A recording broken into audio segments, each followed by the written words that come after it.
अप्रैल 1919 को करीब 10,000 से भी ज्यादा लोग जलियांवाला बाग पहुंच गए प्रोटेस्ट करने। अब इधर जो जनरल डायर थे उन्हें ये बात पता चलती है और वो जलियांवाला बाग पहुंच जाते हैं। अब देखिए जलियांवाला बाग का जो स्ट्रक्चरल एरिया है वहां पर सिर्फ एक एंट्री और एक ही एग्जिट था और उसी पर्टिकुलर गेट पर जनरल डायर जो थे अपनी टीम के साथ उसे ब्लॉक कर खड़े हो जाते हैं और फायरिंग स्टार्ट करवा देते हैं। अब ब्रिटिशर्स के डाटा के हिसाब से सिर्फ 400 लोगों की जाने गई थी, लेकिन वहां पर जो थे उनके हिसाब से 120 लाशें तो सिर्फ वहां पर जो कुआं था वहां से निकली थी। पूरे देश में, इनफैक्ट देश के बाहर भी इस चीज को लेकर बहुत हल्ला हुआ। गांधी जी इस चीज को सुनकर बहुत ज्यादा हताश हो गए थे। उन्होंने 18 अप्रैल 1919 को इस सत्याग्रह को रोक दिया। लेकिन इस सत्याग्रह को रोक तो दिया था, लेकिन इस इंसिडेंट को लेकर अंग्रेजों के ऊपर बहुत ज्यादा प्रेशर था। तो इस चीज को लेकर अंग्रेज एक हंटर कमेटी बनाते हैं जो इस पूरी चीज की इंक्वायरी करते हैं और पूरी इंक्वायरी कंप्लीट होने के बाद जनरल डायर के ऊपर कोई भी एक्शन नहीं लिया जाता, बल्कि हाउस ऑफ लॉर्ड जो ब्रिटिशर्स का पार्लियामेंट होता है वहां पर उल्टा जनरल डायर को देशभक्त की तरह प्रेस किया जाता है।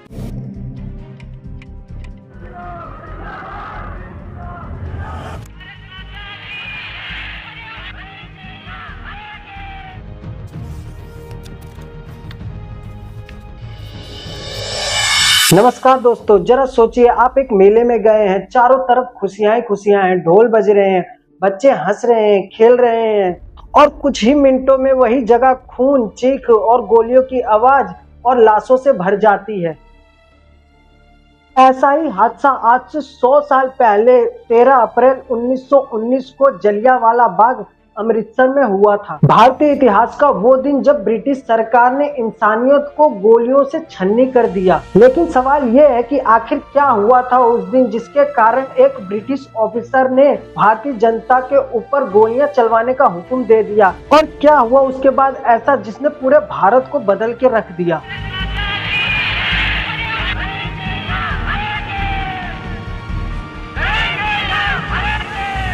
दोस्तों आज की इस वीडियो में हम समझेंगे जलियांवाला बाग हत्याकांड के पीछे की पूरी कहानी और उस वक्त भारत की राजनीतिक स्थिति क्या थी और इस हत्याकांड की वजह से कैसे आजादी की दिशा बदल गई। साल 1919 का दौर, पहला विश्व युद्ध खत्म हो चुका था। भारत ने ब्रिटेन की तरफ से लड़ाई में बहुत बड़ा योगदान दिया, जैसे पैसे, लाखों सैनिक और अनाज। विश्व युद्ध खत्म होने के बाद भारतीय जनता को उम्मीद थी कि अब अंग्रेजी सरकार उनके ऊपर कुछ नरमी दिखाएगी, उनको कुछ अपने अधिकार देगी। लेकिन हुआ इसका उल्टा। भारत में ब्रिटिश सरकार ने रॉलेट एक्ट कानून लागू कर दिया। इस कानून के तहत किसी को भी बिना किसी सबूत के, बिना किसी मुकदमे के जेल में डाला जा सकता था, शक के बिना पर। इस कानून के खिलाफ पूरे देश में विरोध शुरू हो गया। इस रॉयल एक्ट कानून के खिलाफ भारतीय फ्रीडम फाइटर्स ने भी विरोध करना शुरू कर दिया, जिसमें पंजाब के दो सबसे बड़े नेता डॉक्टर सत्यपाल और डॉक्टर सैफुद्दीन किचलू इस आंदोलन के मुख्य चेहरे थे, जो इस पूरे आंदोलन और विरोध प्रदर्शन को लीड कर रहे थे और अंग्रेजों के खिलाफ नारे लगवा रहे थे। लेकिन अंग्रेजों ने उन्हें 10 अप्रैल 1919 को गिरफ्तार कर लिया और जेल में डाल दिया। लोगों का गुस्सा फूट पड़ा। अमृतसर की सड़कों पर हजारों लोग उतर आए और प्रोटेस्ट करने लगे। अब देखिए दोस्तों, यहाँ से शुरू होती है जनरल डायर की कहानी। 12 अप्रैल 1919 को अमृतसर की कमान संभाली जनरल रेजिनाल्ड डायर ने। जनरल डायर ने आदेश दिया कि पूरे अमृतसर में कर्फ्यू रहेगा और कहीं भी 4 से ज्यादा लोग दिखाई दिए तो गोली मार दिया जाएगा। लेकिन 13 अप्रैल 1919 को लोगों ने सुना कि जलियांवाला बाग में एक मीटिंग होने वाली है रॉलेट एक्ट के खिलाफ, जिसमें 10,000 से भी ज्यादा लोग, जिनमें औरत, बच्चे और बुजुर्ग भी शामिल थे, सब जलियांवाला बाग में जमा हो गए प्रोटेस्ट करने। अब इधर जो जनरल डायर थे उनको ये बात पता चलती है और वो जलियांवाला बाग पहुंच जाते हैं। अब देखिए जलियांवाला बाग का जो स्ट्रक्चरल एरिया है वहां पर सिर्फ एक एंट्री और एक ही एग्जिट है, मतलब आने जाने के लिए सिर्फ एक ही रास्ता और चारों तरफ दीवारें। मतलब लोगों को ये भी नहीं पता था कि जिस जगह खड़े होकर वो लोग प्रोटेस्ट कर रहे हैं वो जगह उनके लिए एक ट्रैप बन जाएगी। शाम 5 बजे के करीब जनरल डायर जलियांवाला बाग पहुंच जाता है अपने 50 सैनिकों को लेकर, और उसी पर्टिकुलर गेट पर जनरल डायर जो था उसे ब्लॉक कर अपनी टीम के साथ वहीं पर खड़ा हो जाता है और फायरिंग स्टार्ट करवा देता है।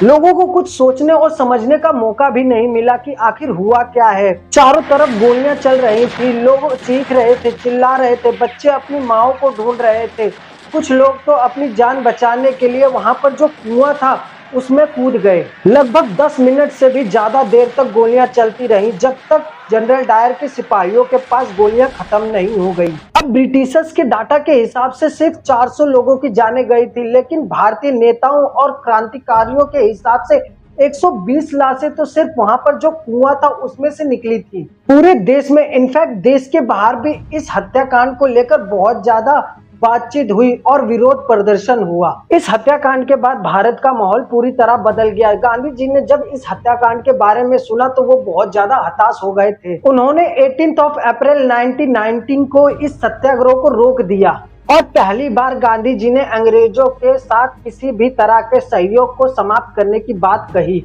यहीं से शुरू हुआ असहयोग आंदोलन। इस इंसिडेंट को लेकर हर तरफ से अंग्रेजों के ऊपर बहुत ज्यादा प्रेशर था। इस चीज के लिए ब्रिटिश सरकार एक कमेटी बनाती है जिसको हंटर कमेटी कहते हैं, जो इस पूरी हत्याकांड की इंक्वायरी करते हैं और पूरी इंक्वायरी कंप्लीट होने के बाद भी जनरल डायर के ऊपर कोई एक्शन नहीं लिया जाता, बल्कि जनरल डायर को वापस ब्रिटेन बुला लिया जाता है और हाउस ऑफ लॉर्ड जो ब्रिटिशर्स का पार्लियामेंट होता है वहां पर उल्टा जनरल डायर को एक देशभक्त की तरह पेश किया जाता है। लगभग 20 साल के बाद सरदार उधम सिंह लंदन पहुंचे और माइकल ओडायर को गोली मार दी, जो जलियांवाला बाग हत्याकांड के वक्त पंजाब का लेफ्टिनेंट गवर्नर था, जिसने उस समय जनरल डायर के फैसले को मंजूरी दी थी, जिसके कारण जलियांवाला बाग हत्याकांड हुआ।